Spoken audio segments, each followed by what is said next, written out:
بسم اللہ الرحمن الرحیم، تبت یدا ابی لہب وتب، بالکل ابتدائی زمانے کی صورت ہے۔ ٹوٹ گئے ہاتھ ابو لہب کے اور وہ برباد ہو گیا خود۔ واقعہ یہ ہے کہ جب حضور کو اوپر وہ آیت نازل ہوئی جو ہم نے پڑھی ہے سورہ ہجر میں، فاصدع بما تؤمر، پہلے 3 سال تک آپ نے دعوت جو دی ہے وہ لو کی، جسے ہم کہیں گے، کبھی بھی آپ کی دعوت انڈر گراؤنڈ نہیں تھی، اس کو تو سمجھ لیجئے، یہ تو لفظ استعمال کرنا ہی غلط ہے، لو کی۔ اور لو کی میں کیا تھا؟ پرسنل تعلق، پی پی کالز، لوگوں سے جن سے بھی تعلقات تھے، انفرادی گفتگو میں آپ اپنی دعوت پیش کر رہے تھے۔ پھر حکم آ گیا فاصدع بما تؤمر، اب ڈنکے کی چوٹ کہیے۔ تو آپ کھڑے ہوئے کوہ صفا پر، آپ نے نعرہ لگایا وا صباحا، یہ وہاں کا دستور تھا۔ تفصیل سے میں یہ بیان کر چکا ہوں، سارا واقعہ بیان نہیں کر سکتا۔ تو اس وقت لوگ لپک کر آئے اور ابو لہب بھی آیا آپ کا چچا۔ جب حضور نے وہاں اپنی دعوت پیش کی تو اس نے کہا تبا لک لہذا جمعتنا، ہم سمجھے تھے کوئی بڑی اہم بات تم نے بتانی ہوگی تو ہمیں بلایا ہے، ہم پہنچ گئے ہیں، اور تم نے ہمیں اس کام کے لیے جمع کیا تھا، تو تمہارے ہاتھ ٹوٹ جائیں۔ معاذ اللہ ثم معاذ اللہ، نقل کفر نہ باشد۔ چونکہ حضور بنو ہاشم کو 2 دفعہ گھر بلا کر کھانا کھلا چکے تھے، تو اسے تو معلوم تھا یہ دعوت کیا تھی۔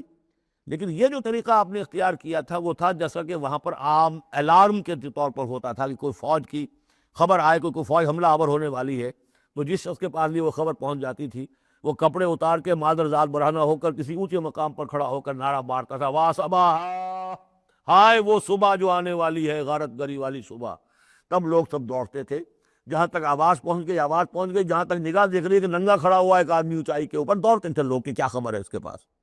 حضور معاذ اللہ دنگے ہونے کا کوئی سوال نہیں تھا، لیکن آپ نے آدھی بات ان کی اختیار کر لی جس کے اندر کوئی قباحت نہیں ہے، کہ آپ کھڑے ہوئے اور آپ نے وا صباحا کا نعرہ لگایا۔ وہ صبح قیامت کی خبر دے رہے ہیں، وہ خبر دیتے تھے جو صبح ہوتی تھی غارت گری کی، دشمن آ کر حملہ کرے گا، لیکن وہ بھی تو صبح قیامت ہے۔ بات کوئی تو ہنسی کی نکلے، خندہ صبح قیامت ہی صحیح، صبح قیامت بھی تو ہے نا آخر۔ تو اس نے کہا آپ تمہارے ہاتھ ٹوٹ جائیں، تم نے اس کام کے لیے بلایا تھا۔ تو فرمایا تبت یدا ابی لہب وتب، اے نبی جیسے آپ کے دشمن جنہوں نے آپ کو کہا کہ اس کی تو دم ہی کٹ گئی، وہ ہوں گے جن کی دمیں کٹ جائیں گی، جن کا نام لیوا کوئی نہیں رہے گا۔ اسی طریقے سے جس نے کہا ہے کہ آپ کے ہاتھ ٹوٹ جائیں، ہاتھ اس کے ٹوٹ گئے۔ یہ تو چند سال کے بعد کی بات ہے، لیکن حقیقت میں عالم غیب میں تو اس کے ہاتھ کٹ چکے ہیں، وہ تب اور وہ برباد ہو چکا ہے۔ ما اغنی عنہ مالہ وما کسب، کچھ کام نہیں آئے گی اس کا، نہ اس کا یہ مال اور نہ وہ کمائی جو اس نے کی ہے ساری عمر اور جمع کیا ہے۔ سیصلی نارا ذات لہب، وہ جھونکا جائے گا آگ میں جو بھڑکتی ہوئی آگ ہے۔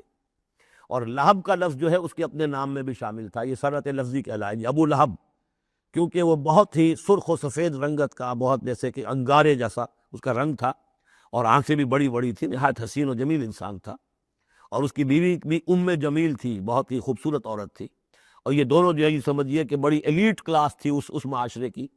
اس کے پاس منصب تھا، یہ خزانہ، وزیر خزانہ تھا حرم کا، چنانچہ اس کے بارے میں مشہور تھا کہ اس میں سے اس نے سونے کے بنے ہوئے ہرن چرا لیے ہیں۔ اخلاقی طور پر اس کا جو ہے وہ بدنامی اس درجے کی تھی، لیکن یہ کہ حرم کا خزانہ جو تھا وہ اس کے تحویل میں تھا، تو بڑا اونچا منصب دار تھا۔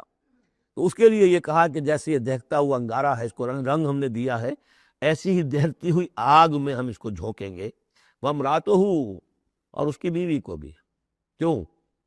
یہ بھی اتنی ہی دشمن تھی حضور کی جتنا کہ ابو لہب دشمن تھا حضور کا، بلکہ یہ کہنا مشکل ہے کہ بیوی زیادہ دشمن تھی یا یہ کہ یہ شوہر زیادہ دشمن تھا، دونوں۔ اور میں بتا چکا ہوں آپ کو سورہ تحریم میں جو 3 مثالیں آئی تھیں، بہترین عورت بدترین مرد کے گھر میں، فرعون کی بیوی آسیہ، بدترین عورتیں بہترین لوگوں کے گھر میں، بیوی حضرت نوح کی اور بیوی حضرت لوط کی۔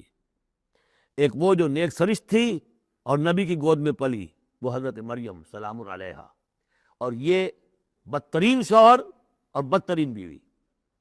وامرأتہ حمالۃ الحطب، جو اٹھانے والی ہوگی ایندھن کو۔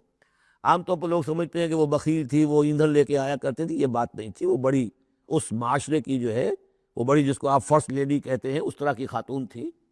اصل مطلب یہ ہے کہ یہ اس وقت جو حرکتیں کر رہی ہے، یہ اپنے شوہر کے آگ کے گڑھے کو اور بھڑکانے کے لیے ایندھن لا رہی ہے۔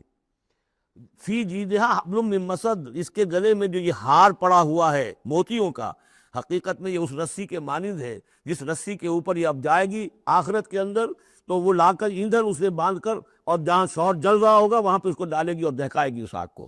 یہ ہے مراد اس سے کہ در حقیقت وہ اٹھائے گی وہاں حطب لکڑیاں، اور فی جیدہا حبل من مسد، اس کے گلے کے اندر یہ جو ہار ہے یہی اس کی رسی بن جائے گا.